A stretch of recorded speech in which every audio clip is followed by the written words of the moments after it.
Okay, may buntag mga boss. Ay ka matawag-taog remote start sa Suzuki DE64 minivan. Okay. So kani, pag naglayo ka sa sakyanan, automatic na siya mag-lock. Yun oh, lock na siya.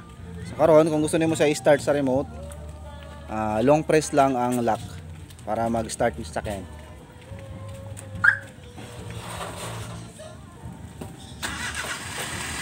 Ayun, nandar na siya, oh.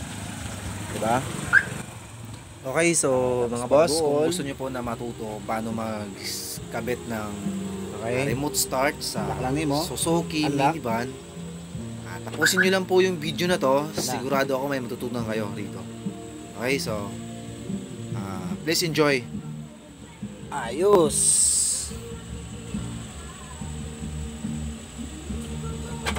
Okay, das hawakan lang ang brake para mapalong. Ayos. Suzuki DE64 minivan. Ay gani. Wala itong tauran karon. So pakita na ako sa inyo kung saan pagtaod sa remote start. So explain sa nato ang connection sa wire sa remote start. Okay, mao ning module niya. Kaning iyang main wire. Kaning pula, consistent live na siya, positive. Kaning itom, ground. Sunod kaning blue, ECC. Ang kaning puti, ignition 1. Then kaning brown, ignition 2. Kaning yellow is starter. So pakita na ko unya ang sound sa connection na yung pag-trace sa mga wire, no. Ito na to kaning pula live, itom ground, blue ECC, puti ignition 1, brown ignition 2, yellow starter. Okay, kaning duha pula o green mao niyang sa central lock, connection sa central locking. Okay, kaning pula o green mo ning central locking.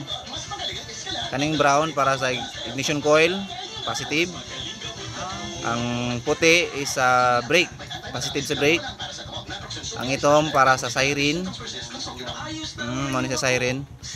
Tapos ang yellow para sa trunk release. So since minivan man itong tauran, di nata mag-connect aning iyang trunk release. Okay, karon trace na to ang supply niya, no. Tulo man ako sa pag-trace sa supply. Kailangan gamit ka ng test light. Tapos pusok lang nato dire. Ngayon, wala siya. Morning positive, consistent. Positive ba? Live. Tapos kaning DE64 is duha ang ihang positive, duha ang ihang consistent live ba? Aning duha. Okay, kaning white stripe black o white stripe green. So mo ni ang positive. Consistent positive ning duha. So karon ko na to ang ECC. Kita na to ang ECC. Kailangan yawian sa nato daan. Okay. Yan, nakaisang liso sa isang pihit sa yawi. ECC.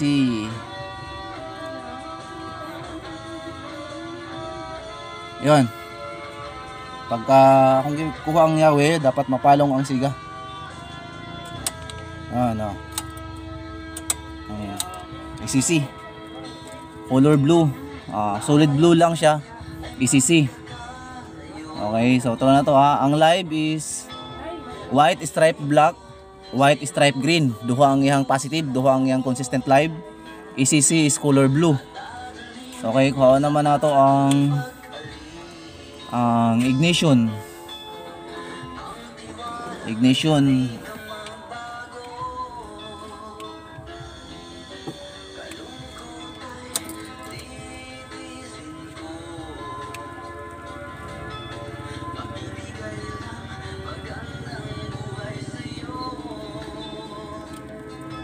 Ayun.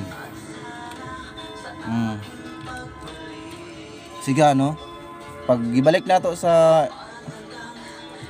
ECC ang susi, dapat mamatay na siya.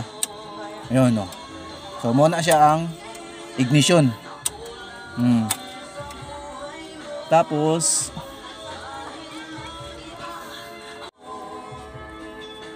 kanina pong yellow, mauna siya ang ignition 2.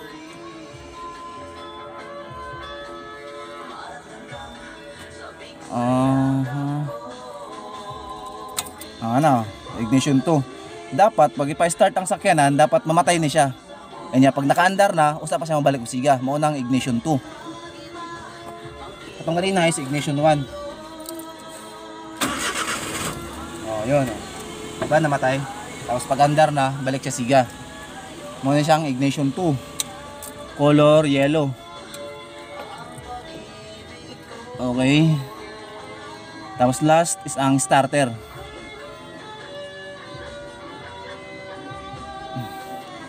Okay, masuplayan lang ni siya pag i-start ang sakyanan. Pagka naka-start na siya, dapat mamatay ang siga.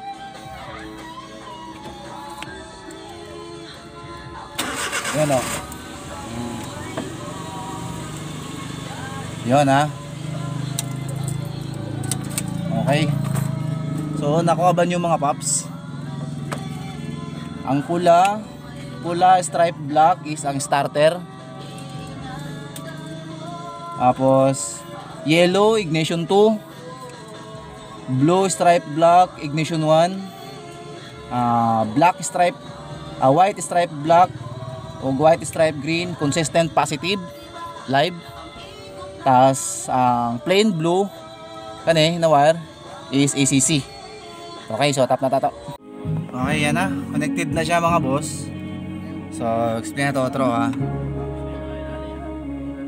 Kaning pula is live ni, di ba? Tapos ang sa connection diri sa susian is duha ang yahang live, di ba? Duha ang positive ganina. So gikupol lang nato. Duha ka positive. Ayan. Ang pula, kupol lang duha ka positive, connect din yung pula. Tapos kaning brown, kani ignition 2. Ignition 2. Ang color diri is black, yellow stripe black. Ang multi-cab kasi minivan is positive negative, no? Dalawa lang ang wire sa central lock niya. Nag-add na lang ako ng motor at actuator. Okay, so dili na ako gi-connect ang wire gikan sa module sa post start. Okay, nag-add ako ng actuator para maging driver niya. Tapos module ng central lock. So dalawang wire lang pinagapan ko doon, yung blue at saka green papunta sa actuator. Okay, so ito na yung trigger ng central locking nya ngayon kasi nag-add tayo ng motor eh. So yung green at saka pula ng module ng push start dito ngayon tatap sa brown at puti ng central lock module. Yun. So yan na yung kulang. Okay, so ayusin natin tapos testing natin mamaya kung gagana na siya. Okay. Okay, so tapos na mga boss. Testing na nato. Tawad na ang push start. Ayun no. Ayun. So testing na to. Okay, so testing na to kung functional na siya. Okay. So first na tuslok dira sa button is ACC. Mag-unang stereo. Okay? Then pagkadang tuslok, mag-una ang aircon. Yan. Okay? Then ikatulo, patay. Ayun. Patay siya. Pagka start na, kailangan tapakan muna ang brake. Ayan. Tapak sa brake, tapos start. Yun. Start na siya. Tapak sa brake. Yun, lock. Tapak sa brake, automatic siya mag-lock. Then pagka patayon naman yung makina, Same lang, tapak sa brake. Tapos press yung button. Yan. Pagkapatay ng makina, automatic din mag-unlock. Okay. So pag naglayo ka sa sakyanan, automatic na siya mag-lock. Yun lock na siya. So karon kung gusto niyo siya i-start sa remote, long press lang ang lock para mag-start yung sakyan.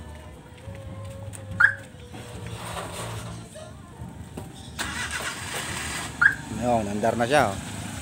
Diba? Tapos pag duol, okay, lock lang nimo, unlock. Yan na.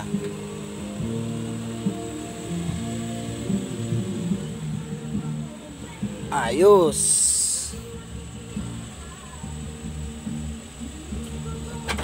Okay, tas hawakan lang ang brake para mapalong. Ayos. Suzuki DE64 minivan. Okay, hello. Thank you for watching the video mga boss. I hope may natutunan kayo sa video na yon. At kung sakaling may tanong man kayo tungkol sa installation, mag-comment lang kayo sa baba. Tsaka pwede rin nyo akong i-contact sa Facebook page ko, Mew Car Accessories sa Facebook. Search nyo lang MYU tapos Car Accessories. Okay, may contact number ako doon. Pwede kayo mag-message doon sa Facebook page ko. Sasagutin ko lahat ng tanong nyo tungkol sa installation. At saka content payable rin mga boss. Pa-like na lang sa video kung nagustuhan nyo. Tsaka pa-subscribe na rin. Para updated kayo sa mga susunod kong video. Okay, so again, thank you. God bless and stay safe always. Salamat.